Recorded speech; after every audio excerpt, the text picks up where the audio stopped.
저는 카이스트 생명과학과에서 38년간 근무하고 현재 은퇴한 그 카이스트 생명과학과 그 명예교수 김정회입니다.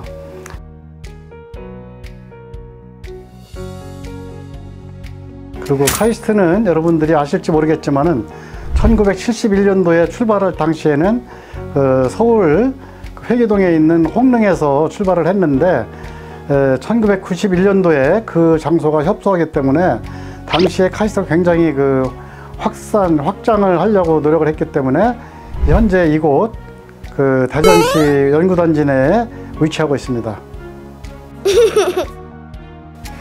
참 본인을 얘기하려니까 조금 약간은 좀 쑥스러운 면이 있긴 있는데 제 외적인 뭐 성격적인 측면을 본다면은 제가 이렇게 중요시 여기는 부분들은 첫 번째 건강, 두 번째 정직, 세 번째 성실. 그러다 보니까 이제 제가 항상 일하다 보면은 정확하게 내가 맡은 바 일은 끝까지 성실하게 책임을 다해서 완성한다.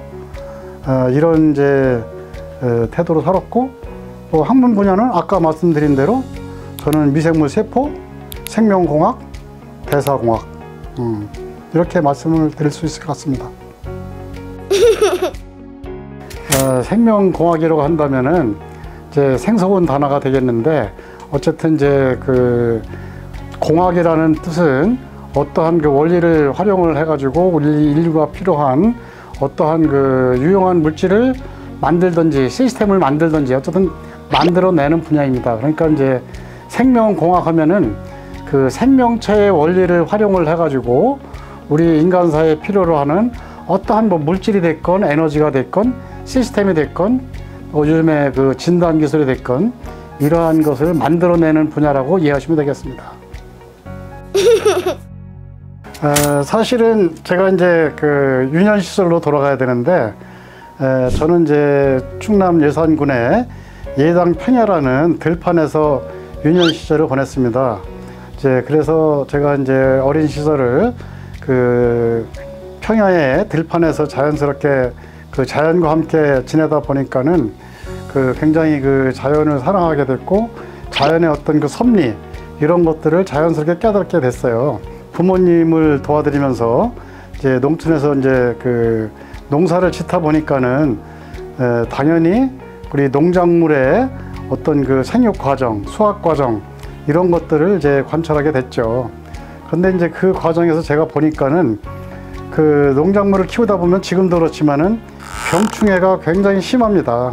근데 그걸 일일이 사람이 뭐 벌레를 잡을 수도 없고 또 병균 같은 경우는 보이지도 않고, 그런데 제 어린 때 제가 보니까는 농약을 뿌리게 되면은 그 병충해도 다 없어지고 갑자기 농작물이 굉장히 그 싱싱하게 건전하게 잘 자라요. 그리고 이제 또 한 가지는 이제 그 병충해가 그래서 이제 해결된다 하더라도 식물도 사람이나 마찬가지로 성장을 하려면은 영양이 필요하거든요. 그러니까 그 영양이 이제 식물 같은 경우 우리가 비료라고 합니다. 그래서 이제 그 잘 안 자라고 비실비실하게 하는 그 작물에다가 비료를 뿌리게 되면은 그 다음날 아침에 일어나면은 신기하게도 아주 진녹색에다가 뭐 이파리도 아주 싱싱하고 그런 모습들을 많이 봤어요. 그래서 이제 어렸을 때 이제 그런 것들이 제 이제 가슴 속에 입력이 되다 보니까는 이제 커서도 제가 이제 고등학교 때 다니고 이러면서 앞으로는 내가 이제 자연스럽게 그 우리 그 농작물 그 먹거리 이런 문제와 관련된 게 친근하니까는 이제 그쪽 분야를 택하면서 내가 나중에 그 뭐 비료라든지 또는 농약 또는 이제 우리가 수확한 그 농작물을 가공을 해서 이제 식품을 만들잖아요. 그런 이제 그런 분야에 종사하면은 내 적성과 내 어렸을 때 살았던 그런 그 환경과 잘 맞겠다 싶어서 제가 이제 그 농업생명과학대학에 이제 농화학과를 들어갔고, 이제 농화학과가 요즘에는 응용 생명과학과로 이름이 바뀌었어요.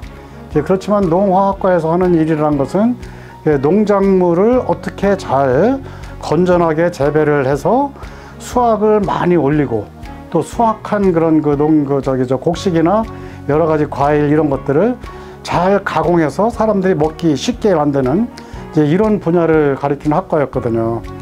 그래서 제가 이제 자연스럽게 이제 그 과를 택하게 된 거고, 그러면 이제 현재 제가 전공했던 생명공학하고는 어떻게 관계가 되느냐.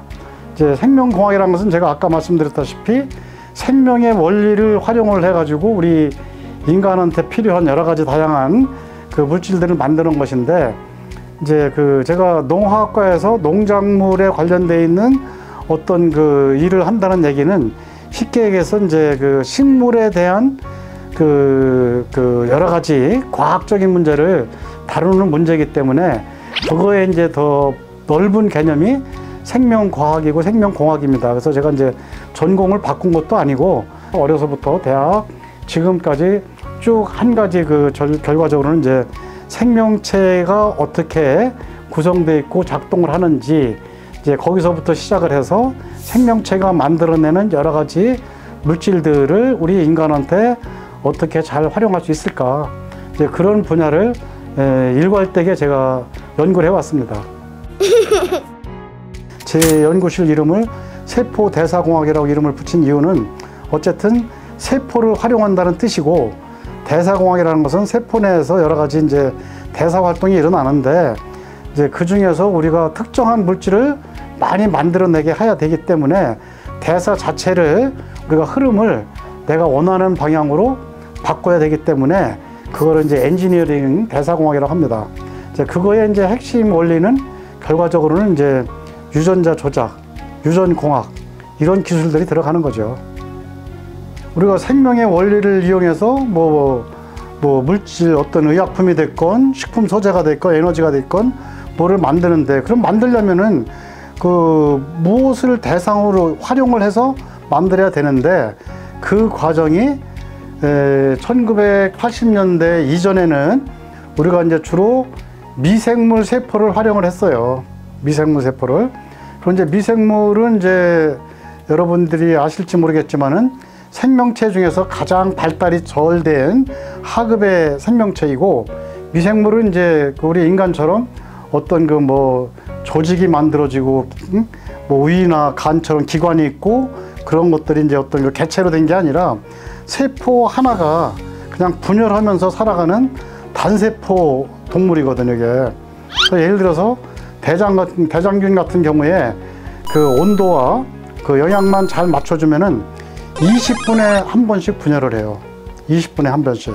그래서 이제 그 분열하는 과정에서 세포 내에서 일어나는 여러 가지 대사 활동을 통해서 어떠한 물질을 만들어낼 수 있는 겁니다. 즉 미생물 세포를 큰 탱크에서 대량 배양을 해가지고 미생물이 만들어내는 어떤 우리 필요한 물질들을 분리 정제하게 되면은 그게 바로 생명공학의 한 부분입니다. 이제 그거에 이제 예를 든다면은 사료에 많이 쓰는 아미노산 또는 의약품으로서 항생제 이런 것들이 있겠고, 유전공학 1980년도에 유전공학 기술이 나오면서부터는 이제 미생물이 원래 만들지 못하던 인간이 만들어내는 여러 가지 분자량이 큰 단백질이라든지 항체 이런 것들까지 만들 수가 있게 됐어요. 대학원 석사과정 2년, 박사과정 4년, 6년에다가 제가 이제 교수가 돼가지고 카이스트에서 38년을 교수로 근무했기 때문에 도합 제가 이제 현직에서 은퇴할 때까지 44년간 이제 미생물이라든지 다른 세포를 배양을 하면서 거기서부터 대사 활동을 잘 우리가 조절을 해가지고 인간이 필요로 하는 그런 단백질도 그렇고 자일리톨도 그렇고 또 다른 항체나 단백질 의약품도 그렇고 이제 그런 것들을 어떻게 하면 잘 이렇게 경제적으로 효율적으로 잘 만들어낼 수 있을까, 그런 연구를 했기 때문에 제가 감히 44년간 미생물 세포를 다뤘다고 이렇게 말씀을 드린 겁니다.